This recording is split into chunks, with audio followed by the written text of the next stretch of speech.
बिस्मिल्लाहिर्रहमानिर्रहीम अस्सलाम वालेकुम। सबसे पहले तो तमाम मुसलमानों को रमज़ान मुबारक। अल्लाह ताला हम सब को इबादत करने की तौफ़ीक अता फ़रमाए और रोज़ा रखने की तौफ़ीक अता फ़रमाए और अल्लाह ताला हमारी इबादतों को कबूल करे, आमीन सुम्मा आमीन।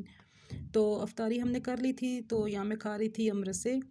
तो मुझे ये बहुत ज़्यादा पसंद है, बहुत ही रमज़ान में ये मेरी फ़ेवरेट चीज़ होती है। ख़ास तौर पे जब हम तरावी पढ़ते हैं रात को, तो उस वक्त हम ये साथ साथ चलते रहते हैं, खजूरें और अमरसे, क्योंकि अफ्तारी जो है हम बहुत ज़्यादा हैवी नहीं करते जैसा कि आपने देखा था।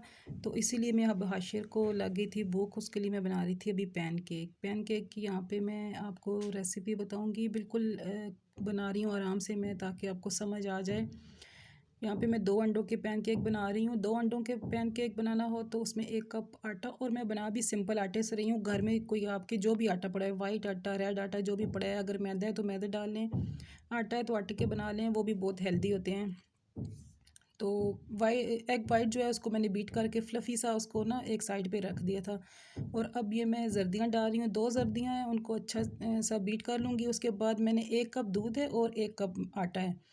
अब मैं थोड़ा सा दूध डालूँगी और 2 चम्मच आटे के डालूँगी। ऐसे ही मैं डालती रहूँगी और इस सारे बैटर को ना अच्छी तरह से बीट कर लूँगी। बीट करती जाऊँगी, डालती जाऊँगी, बीट करती जाऊँगी। अच्छा, आपने अगर इसके अंदर मीठा डालना है तो अभी आप इस स्टेज में आप जब दूध और आटा डाल रहे हैं तो साथ पिसी हुई चीनी भी डाल दें। पिसी हुई चीनी इसकी हाफ़ क्वांटिटी लेनी है, जितना आटा है हाफ़ क्वांटिटी लेनी है, आपने वो डाल लें। और अगर आप चीनी डाल रहे हैं तो फिर पिंच ऑफ सॉल्ट भी डाल दें, उसका टेस्ट बहुत ज़्यादा अच्छा हो जाता है। तो यहाँ चूँकि मैं चीनी नहीं डाल रही तो फिर मैंने सॉल्ट भी नहीं डाला था। सिर्फ यहाँ पे मैंने बेकिंग सोडा डाला था हाफ़ टी स्पून। तो इसका अच्छा सा हम बना लेंगे, बैटर मिक्स कर लेंगे। तो इसको फिर हम ना सफ़ेदियों के साथ मिक्स करके फिर पैनकेक बनाएंगे, बहुत ही अच्छे बनते हैं। अफ्तारी हम जब बहुत ज़्यादा कर लेते हैं, बहुत ज़्यादा हैवी चीज़ें खा लेते हैं इकट्ठी ऊपर नीचे सारी चीज़ें खा के, तो फिर हमारा चलना क्या उठना भी मुहाल हो जाता है। इबादत तो दूर की बात है। फ़र्ज़ नमाज तो इंसान पढ़ ही लेता है, लेकिन वो मज़ा नहीं आता इबादत करने में, कि जो मतलब सही दिल से फ्रेश होके बंदा एक्टिव होके इबादत करता है ना, वो उस चीज़ में मज़ा नहीं आता जितना हम ज़्यादा खा के और बस ऐसे खाना पूरी करते हैं। तो अफ्तारी जितनी हल्की हो, लाइट हो, थोड़ा मतलब खा के, एक तो आपके स्टमक के लिए भी बहुत अच्छा है, दूसरा आप इबादत भी आराम से अच्छी कर सकते हैं, और तीसरा कौन-सा हमने कहीं जाना होता है या दोबारा रोज़ा रखना होता है, फिर बंदा खाता रहता है साथ-साथ, जब भूख लगती है जैसे-जैसे थोड़ा बहुत खा लेता है, फिर सहरी भी करनी होती है। तो इसीलिए मैंने अफ्तारी में बहुत ज़्यादा इस दफ़ा कोशिश की है कि बहुत ज़्यादा एहतमाम ना करूँ, क्योंकि जब रमज़ान शुरू होने लगते हैं तो तब भी हम चीज़ें फ्रीज़ कर के वो वाले दिन भी हम अपने जो शवाल का महीना है वो भी हम ऐसे ही वेस्ट कर लेते हैं। हालाँकि शवाल के महीने में हमें अपने जिस्म को ऐसे तैयार करना चाहिए ताकि हम कुछ रोज़े रख लें, इबादत ज़्यादा कर लें, ताकि हम रमज़ान में अच्छी तरीके से इबादत कर सकें। रमज़ान की जो असल तैयारी है उसके लिए हम तैयार हो सकें, ना कि हम अफ्तारियों के लिए चीज़ें बना के फ्रीज़ करते रहें। वो वाली थकावट फिर आगे रमज़ान में अगर हमें सहूलत हो भी गई, जैसे हम फ्रीज़ में चीज़ें पड़ी होंगी, तो उसका क्या फ़ायदा होगा? हमारी वो एनर्जी नहीं होगी। पहले तो हम बना के थक जाते थे, थके हैं शुरू के रोज़ों में, और फिर जब वो चीज़ें ज़्यादा खाएँगे तो फिर वो वाली सुस्ती हमें आ जाएगी। तो मुझे लगता है ज़्यादा इस तरह हैवी चीज़ें बनाने से बेहतर है बंदा हल्का-फुल्का खाए, हल्की-फुल्की इफ्तारी करे और इबादत अच्छी तरह करे। अच्छा, यहाँ पे मैंने जो पहला पैनकेक डाला था, उसमें मैंने ऑयल डाल दिया था, तो वो मैंने वैसे ही जस्ट ऐसे ट्राई करने के लिए डाला था। तो आप बिल्कुल भी, ज़ाहिर है सबको पता है कि पैनकेक में ऑयल नहीं डलता।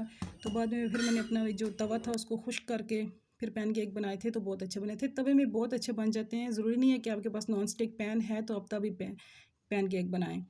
तो ये मैंने स्ट्रॉबेरी का जैम बनाया था, ये भी बहुत अच्छा बना था। इंशाल्लाह ताला मैं इसकी भी रेसिपी जल्दी आपके साथ शेयर करूँगी। तो यहाँ पे मैंने ऊपर थोड़ा-सा जैम लगा दिया था। अगर आपके पास ऊपर कुछ भी लगाना नहीं है, आपको पसंद या नहीं है कोई चीज़, तो फिर आप अंदर पैनकेक के अंदर मीठा डाल लें। वो भी मतलब ब्रेड से तो ज़्यादा अच्छे होते हैं, ये हेल्दी होते हैं, घर में बने होते हैं। तो मुझे लगता है ब्रेड से ज़्यादा अच्छा ऑप्शन है ये, आप पैनकेक बना के खा लें।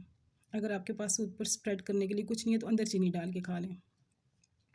तो ये मैं जाके हाशिर को दूँगी, वो खा लेगा और तब फिर सो जाएगा जल्दी, क्योंकि उसने सुबह मस्जिद जाना होता है।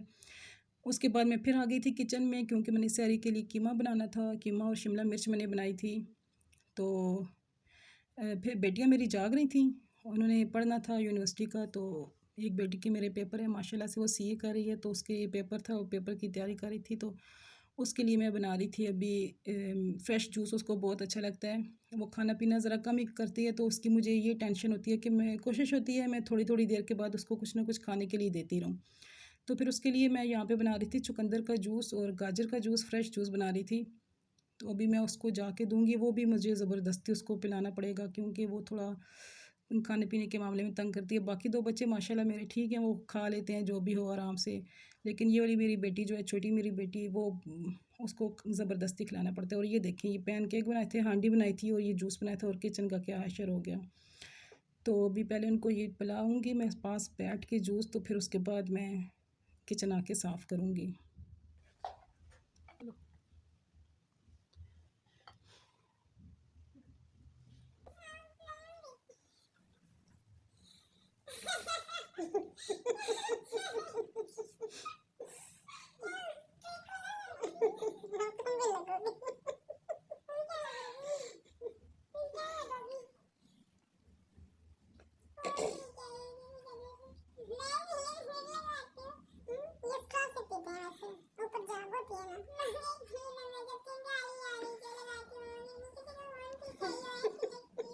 अच्छा, यहाँ पे मेरी बेटी ये कह रही थी कि ये वाला जूस पीने के बाद ऐसे लगता है कि इंसान किसी का खून पी गया है, तो उसको वो हंसी आ रही थी। जब वो बड़ी बेटी ने पिया था, उसको देखा था, वो कहती तुम किसी का खून पी के आई हो। तो बस यही चिट चैट चल रही थी और हाशिर तो दुबई गया हुआ था, मतलब है कि सोया हुआ था।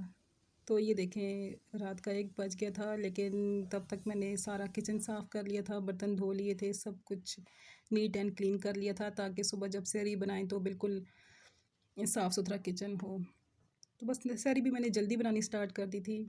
और रमज़ान में हमें वो वाली तैयारी करनी चाहिए जिससे हमारे बच्चे सीखें आगे चल के, ना कि हमें अपने फ्रीज़र भरने चाहिए। इफ्तारियों की तैयारी के बजाय हमें रमज़ान की तैयारी करनी चाहिए ताकि हमारे बच्चे भी हमें देख के ये सीखें कि असल तैयारी क्या है, वो भी आगे इस चीज़ को अप्लाई करें।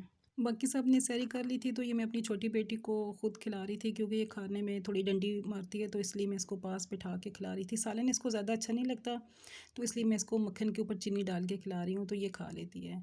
तो मिलते हैं अगली वीडियो में।